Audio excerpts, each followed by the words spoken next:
Assalamualaikum warahmatullahi wabarakatuh. Kami dari kelompok X86 akan menjelaskan mengenai organisasi dan struktur CPU 8-bit serta ilustrasi contoh program dalam bahasa assembly dan bagaimana CPU bekerja dalam program tersebut. Saya Luko Indalia dengan NPM 2317051097. Saya Cahina Risa dengan NPM 2317051032. Saya Kartika Adinda Kusuma Dewi dengan nomor NPM 2317051070. Saya Dua Dini dengan NPM 2317051025. Saya Ria Savitri dengan NPM 2317051113. Saya Nabila Cahaya Putri dengan NPM 2357051010. Saya Nurul Fadila dengan NPM 2117051098. Nama saya Alvarin Yuga dengan NPM 2317051012. Berikut penjelasannya. Saya akan menjelaskan materi struktur dan fungsi CPU. Nah, struktur dan fungsi CPU melibatkan dua komponen kunci yang sangat berpengaruh, yaitu unit control dan ALU, yaitu aritmatika dan logika.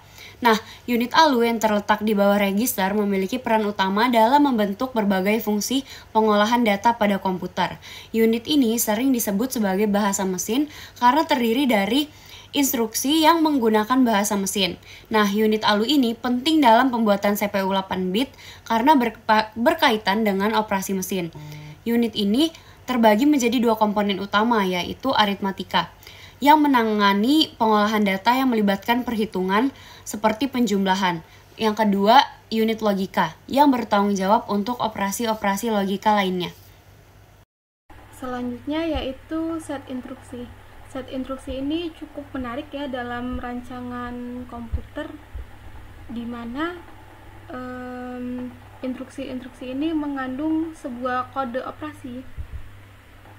Biasanya juga disebut dengan opkode, yaitu yang memberikan perintah kepada CPU untuk melakukan berbagai operasi seperti manipulasi data, terus transfer data antara register dan memori, atau mengubah aliran eksekusi program.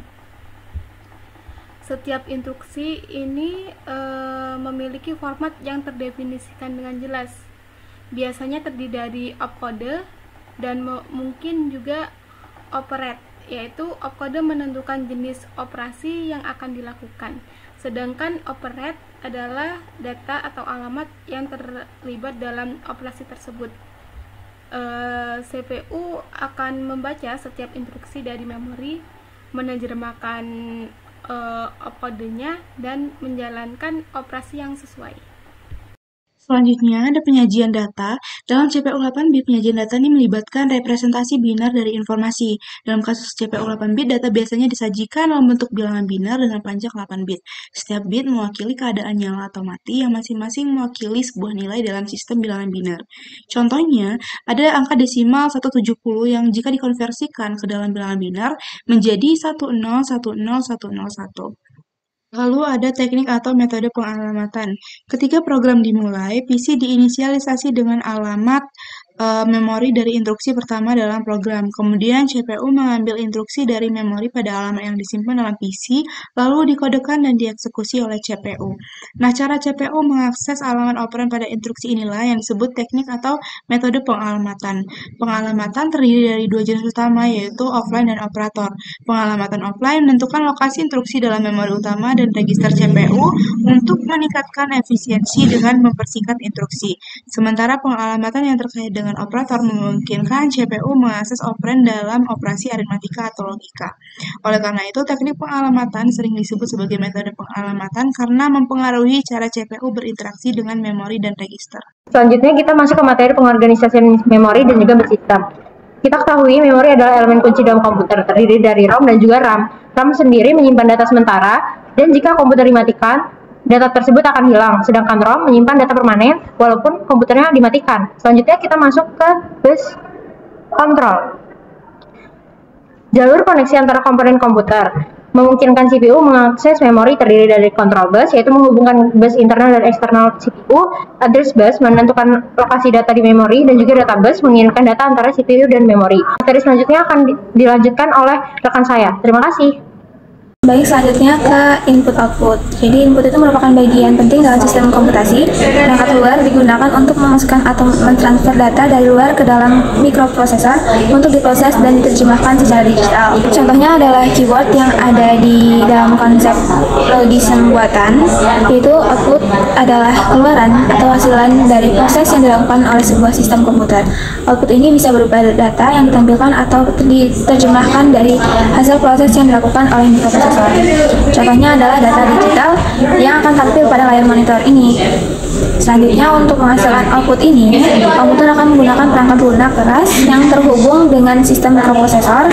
Lalu perangkat lunak ini juga memiliki akses kepada sistem file yang memungkinkan pengguna menyimpan data seperti foto, teks, atau video. Salah satu contoh perangkat keras yang digunakan untuk menampilkan output adalah LED yang digunakan dalam CPU 8-bit untuk menampilkan foto-foto.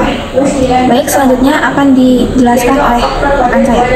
Selanjutnya ada sistem operasi. Sistem operasi berfungsi sebagai jembatan komunikasi antara pengguna dengan CPU. Sistem operasi tidak langsung terhubung dengan operasi yang dilakukan oleh CPU. Namun sistem operasi ini memastikan bahwa aplikasi perangkat lunak lainnya dapat berjalan dengan baik. Sistem operasi ini juga memungkinkan pengguna berinteraksi dengan CPU melalui antarmuka seperti browser interface atau command line interface. Dengan menggunakan sistem operasi, pengguna dapat dengan mudah berkomunikasi dengan CPU dan mengakses berbagai aplikasi perangkat lunak. Selanjutnya akan dijelaskan oleh rekan saya. Di sini saya akan membacakan materi tentang assembly. Pada tahap yang pertama, program counter berisi angka 300, maka instruksi yang akan diambil adalah instruksi yang terletak di memori alamat 300, yaitu kode 1940, kemudian disimpan ke register instruksi di sini. Step yang kedua, pada tahap 2, kode 1940 merupakan instruksi dengan kode operasi 1 diikuti dengan 940 yang merupakan alamat operannya. Maksudnya satu opcode itu 000001 dengan simbolik representasi out M+, yang artinya transfer memori ke M+. Jadi transfer memori dengan alamat 0003 ke akumulator AC. Step yang ketiga, setelah itu isi PC ditambah 1 sehingga isinya menjadi 301.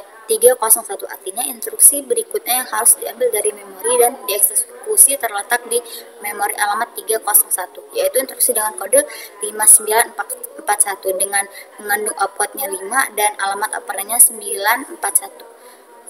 Step selanjutnya akan dibacakan oleh rekan saya. Step keempat, pada tahapan instruksi dalam IR yaitu 5941 masuknya 5 opcode 00000101 dengan simbol representasi ADD M+ ke AC. Dengan isi akumulator 940 dengan isi akumulator alamat memori 941 dengan jumlah 3 plus 2 sama dengan 5 dikembalikan ke akumulator. Step selanjutnya, step 5. Pada tahap 5 setelah PC ditambahkan 1, maka isinya menjadi 302 sehingga instruksi berikutnya yang diambil. Step 5, pada tahap 5 setelah PC ditambahkan 1, maka isinya menjadi 302 sehingga instruksi berikutnya yang diambil dari memori adalah 2941, yaitu opcode 2 dan operand 941. Step 6. Pada tahap 6, instruksi dari R yaitu 2941, maksudnya the symbolic represent what min mx, yaitu artinya transfer mix ke akumulator. Jadi isinya akumulator 0005 reflect dan disimpan dan di memori alamat 9941 yang semula berisi alamat 00002. Sekian dari materi assembly, terima kasih. Sekian dari kami. Wassalamualaikum warahmatullahi wabarakatuh.